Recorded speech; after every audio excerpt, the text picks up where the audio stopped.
Good morning. Good morning. Okay, here we go. So obviously our discussion is coming rightly after what you have seen now.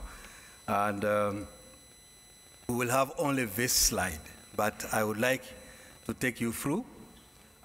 Looking at that slide, from left to right hand, you have the first column being certain city pairs, distance between the city pairs, then the fare as charged by the airline, and that fare yield a revenue per passenger in cents of US dollars, then the taxes which are applicable to that particular ticket in US dollars, and the weight of that taxes and charges against the fare in percentage, then actually the price of the trip paid by the passenger.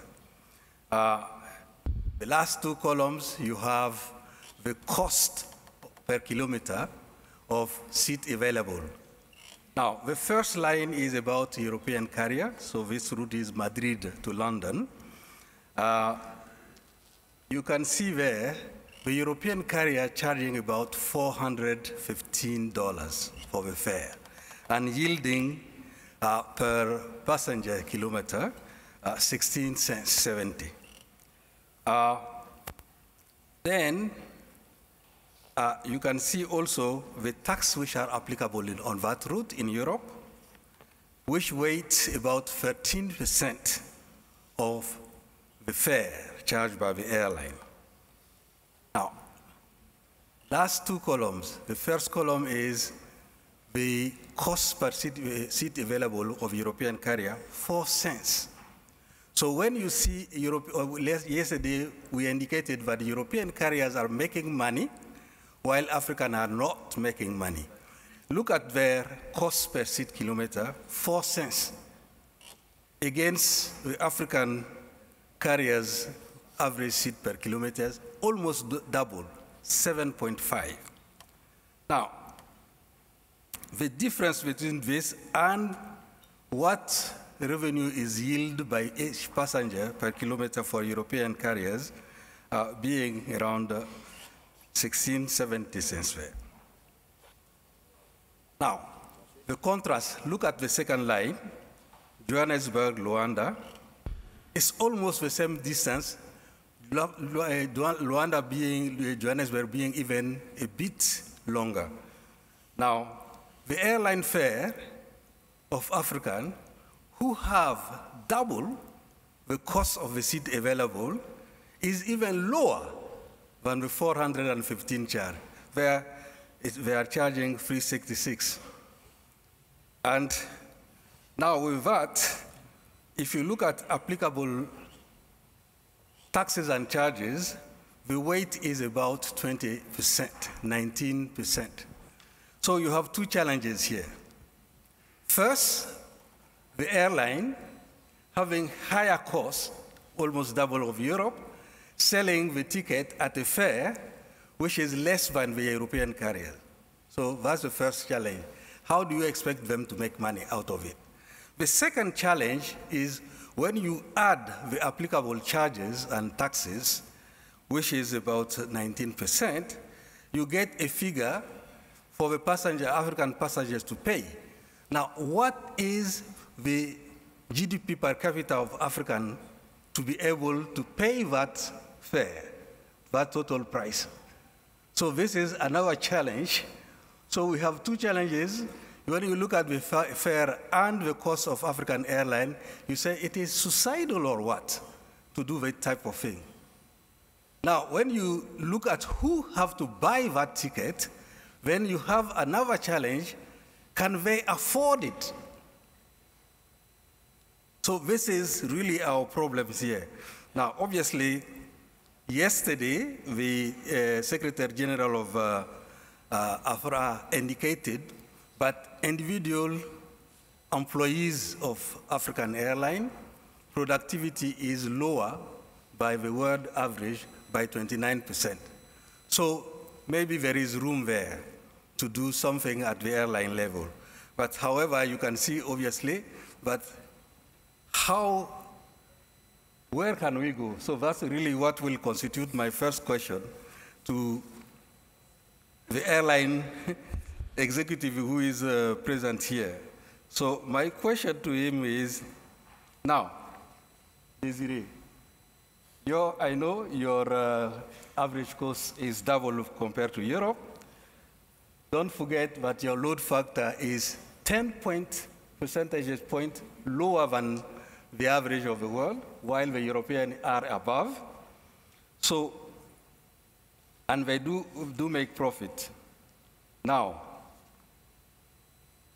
you as an airline executive, by how much you can improve your internal productivity, first to be able to match the European level, and then when you have responded to that question, I will come back to you with another question. But tell me how you can at least improve internally and see how you cope. Because obviously, I did not talk about the part which is below on the slide, which are exogenous condition of your operation. Can you tell us? Okay, thank you, Gassou. I will continue in French.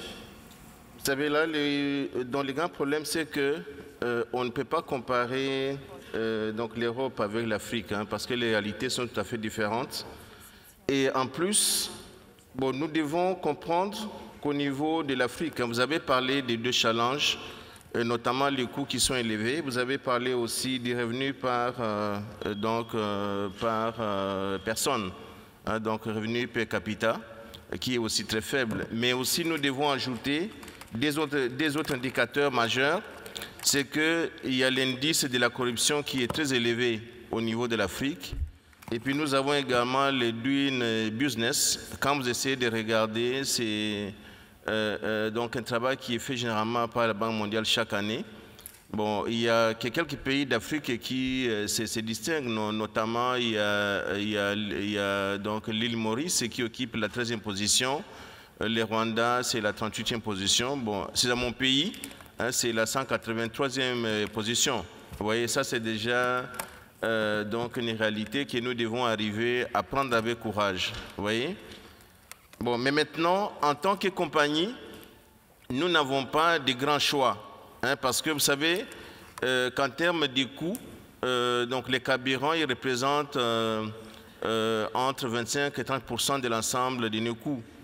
Bon, pour ce qui concerne par exemple l'année dernière, j'ai augmenté donc la production donc de la compagnie, mais c'est ça. Mais par conséquent, j'ai payé donc environ 7 millions de dollars donc des thèmes de différence des prix, parce que bon, les coûts de carburant, chez moi, il est à 1,2 $ le litre, vous voyez.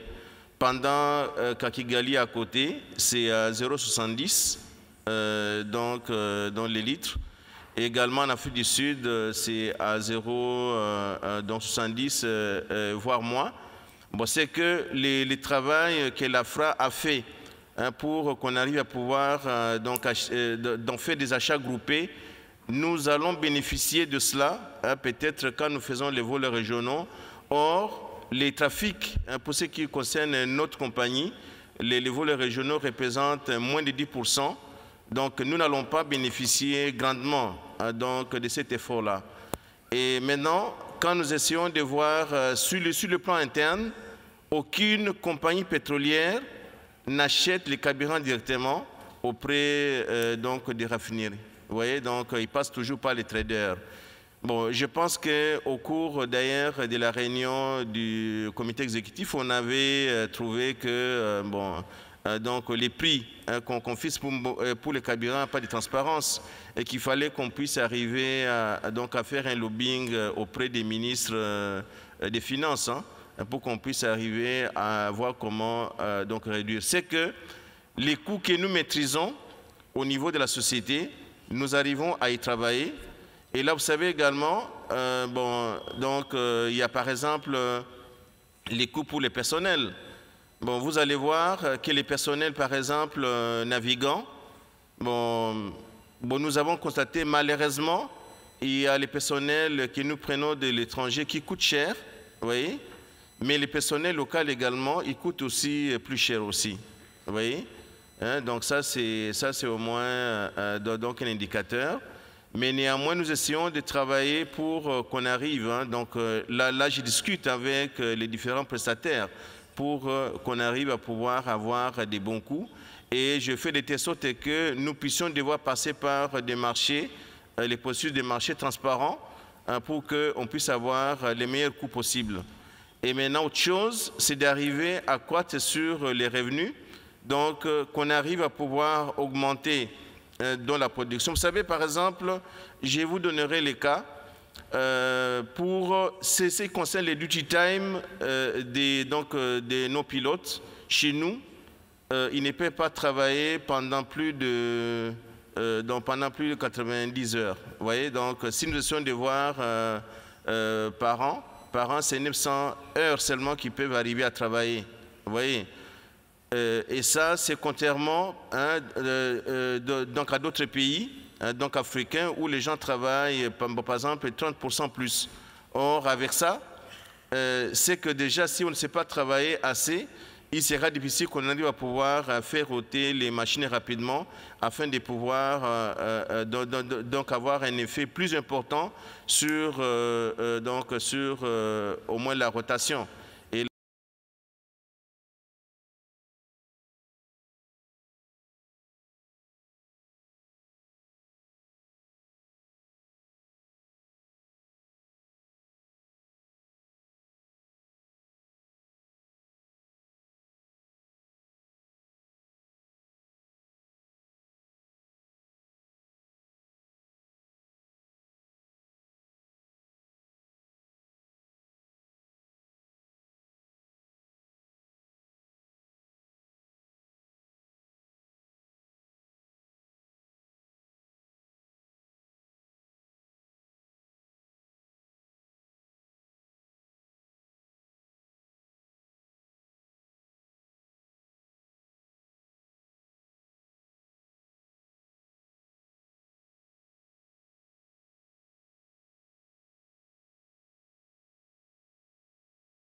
Donc à d'autres pays, donc africains, où les gens travaillent, par exemple, 30% plus. Or, avec ça, c'est que déjà, si on ne sait pas travailler assez, il sera difficile qu'on arrive à pouvoir faire ôter les machines rapidement afin de pouvoir donc avoir un effet plus important sur, au moins la rotation. Et là, on va devoir perdre de l'argent. Mais c'est qu'on arrive à maîtriser les coûts et aussi donc chercher à pouvoir donc travailler pour qu'on puisse augmenter la production. Mais il n'y a pas vraiment de grande marge en ce qui concerne donc au moins les prix que nous devons donc appliquer, parce que nous avons les pouvoirs d'achat de la population qui est faible, donc on ne saura pas aussi donc aller au-delà. Et ensuite, sur le plan interne, les prix de transport, il est réglementé.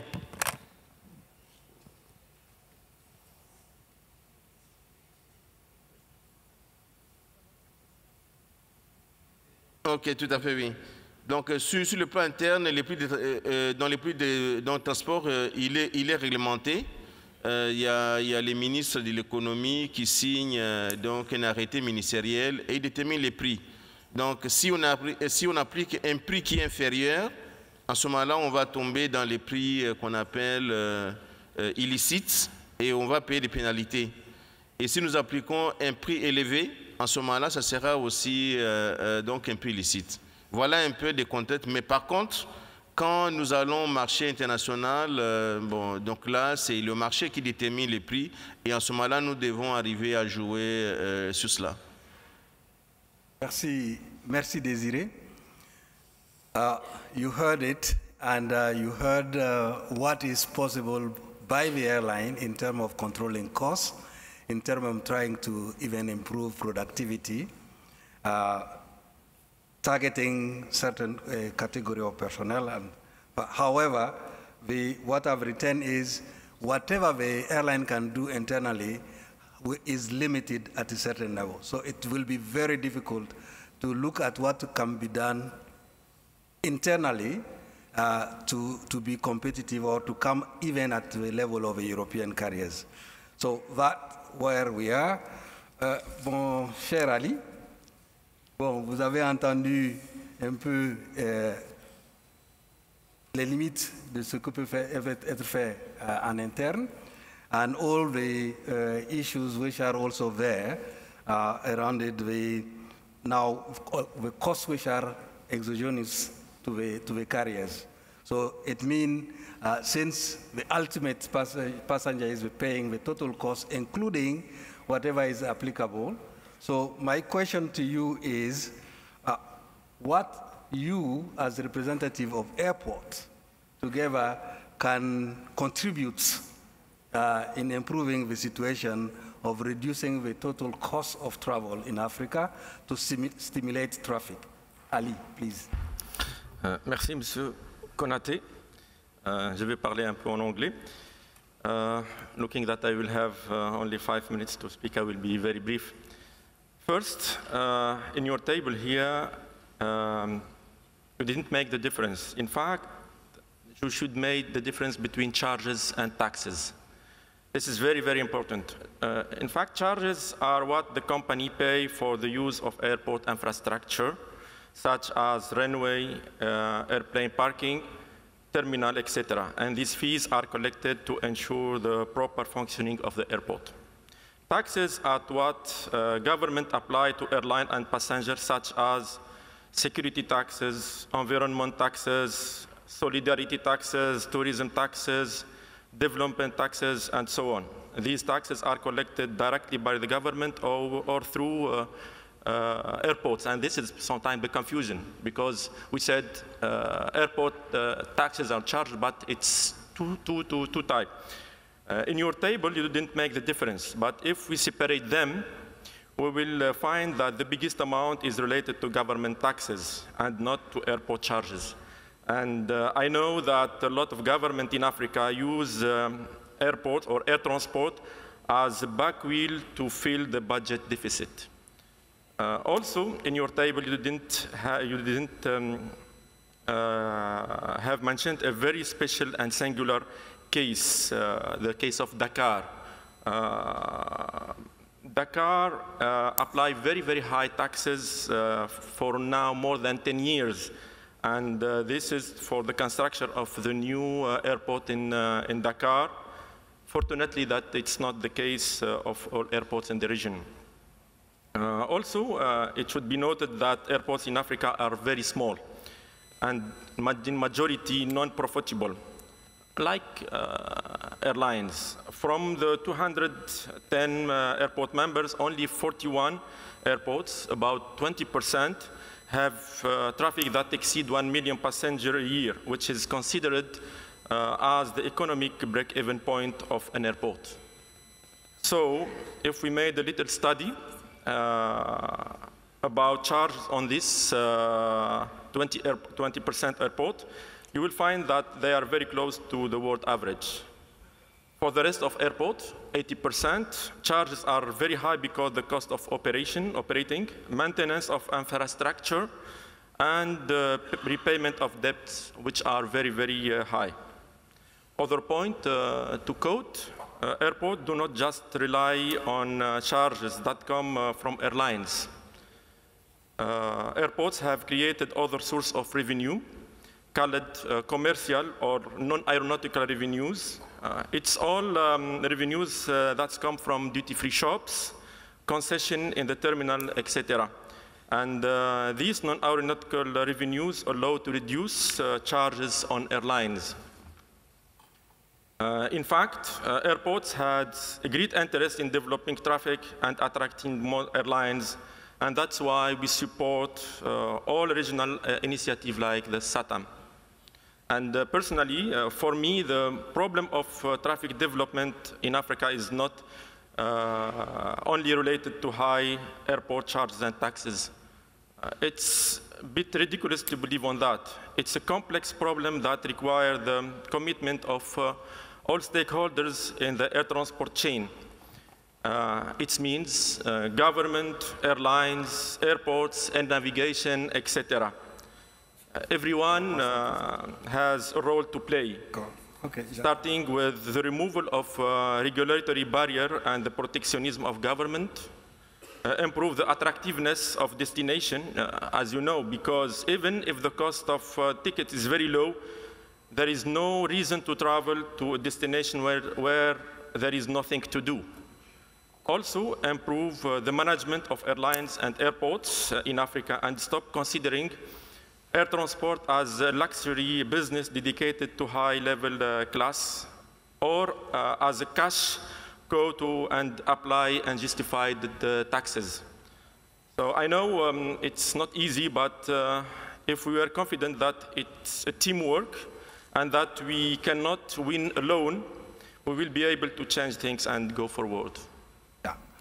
Ali, this is where really I wanted to come to, because my problem is airlines are small, airports are small, traffic are thin, and our cost environment are high. So it means productivity have to be improved by airline, also by airport operators, and definitely together, maybe this is where we have to go also to the states, because they tax, as you said, they are taxing the ticket, they are taxed on the fuel, and so on, so that if we can together decide to cooperate and make sure that we go to the minimum cost possible as operators of airport or an airline, then we together also as a team, we fight together and showcase to the states on how tax ought to be reduced on both sides, on infrastructures and so on, so that we can have a significant reduction of the price of a ticket. Because as long as the price are not affordable to the public, it will be very difficult to do. So I know, but I have a pressure from, from the MC as timekeeper, but I think it is important. It has been repeated several times yesterday.